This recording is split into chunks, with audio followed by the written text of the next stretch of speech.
দেশবাসীকে জানাই বিজয়ের রক্তিম শুভেচ্ছা। আজকের এই দিনে আমরা স্মরণ করছি আমাদের মহান স্বাধীনতা সংগ্রামের সকল শহীদদের এবং আমাদের জুলাই অভ্যুত্থানের শহীদদেরকে আমরা শ্রদ্ধার সাথে স্মরণ করছি।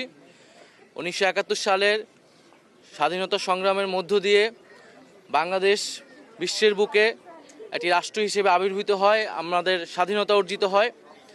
1971 সালে আমাদের বিজয় আসলেও, আমাদের স্বাধীনতা আসলেও সেই স্বাধীনতা ছিল অরক্ষিত।